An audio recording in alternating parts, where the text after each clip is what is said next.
today is how to create social synergy. That we have wonderful spiritual paths.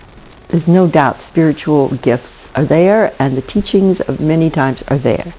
Scientific and technological genius can probably do anything that it puts its mind on.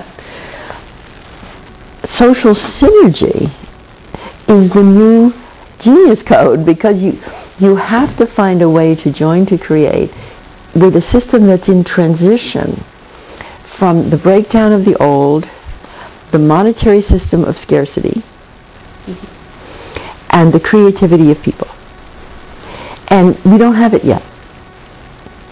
But what would keep someone going, like you or me, is not that we're going to get paid a lot. What keeps us going is co-creativity. And there's a certain innate sense of pleasure, fulfillment, life purpose, self-rewarding, so that you're not doing that this. Money cannot give. I don't care how much money you have. If you're not doing what your deeper life purpose is, you're not going to be happy. That's right. And I've often thought, as an American, the statement, the life, liberty, and pursuit of happiness.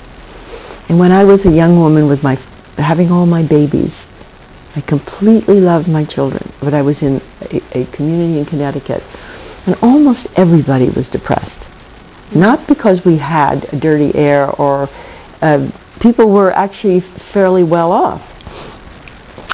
And I was thinking, I felt guilty for not being happy at that time, because life, liberty, and the pursuit of happiness, there has to be some happiness. Where is it? If you can't be happy in a nice house with children, a husband you love, in clean air and clean water, what's wrong with you? You go to the Freudian, he says, you're neurotic. Then I read Maslow, and he said, self-actualizing is people who have chosen work they found intrinsically self-rewarding and of service to at least one other. That was the key for me. Yeah. I was a good mother. I loved my children, but it wasn't my vocation. Right. That's really a shock. 5 children. But the turning toward this, and reading and touching people and finding people that could recognize me and see me, like I can see you and you've been seen by others, or you couldn't be doing all this, began to make that shift. And I found life purpose.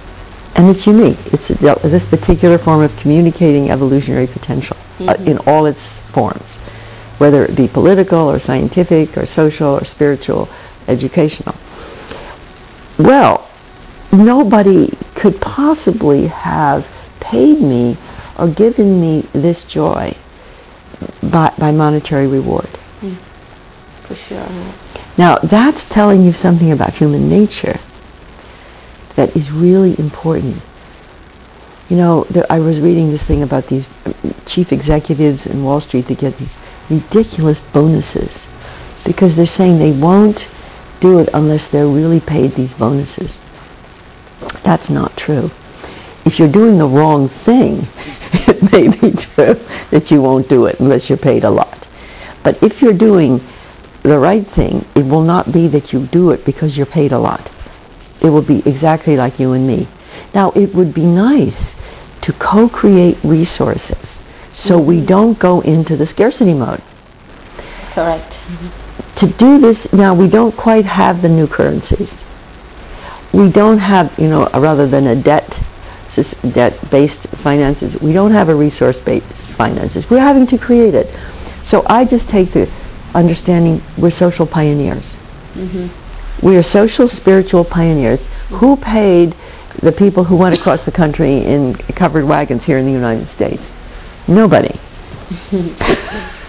Who paid the people who came over from the old world to the new? In leaky boats with no money. What was that? Not everybody did it. But in this country, we're the children, except for the Native American people and the black people. We're all children of the discontent of the whole world. It's a good genetic pattern. Because what is great about America is the sense we can.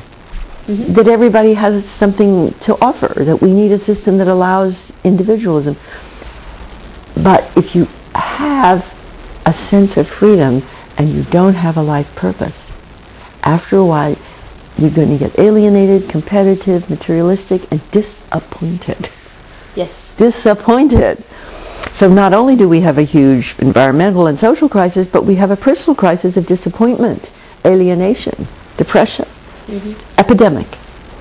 It is an epidemic. And you know, the solution of solutions is Tell me. creativity joined. Okay. That's a process. Yeah. And it's not any one solution. It's each person's creativity cultivated, stimulated, encouraged, finding the right teammates, supra-sex, in other words. Oh, right. Well, that was very enlightening. Is there just a way you would like to complete for our listener? Well, if I could say just a few things about what I'm doing. Sure, of course. We have a beautiful DVD series called Humanity Ascending, and there's one available called Our Story, and a new one being produced now called Visions of a Universal Humanity, which I've interviewed some visionaries to see what's it like at the next turn of the spiral. Okay. Because we need the strange attractor. And then I'd like people to know about the work of the Foundation for Conscious Evolution being in its rebirth to serve the transition by offering greater connectivity of that which is creative and emergent. And it's consciousevolution.com? And when you, BarbaraMarxHubbard.com, Barbara Marx, M-A-R-X, Hubbard.com, and it's Foundation for Conscious Evolution. Okay. Yeah. Well, thank you so much, Barbara. You're very welcome. Thank you. It was a pleasure, really.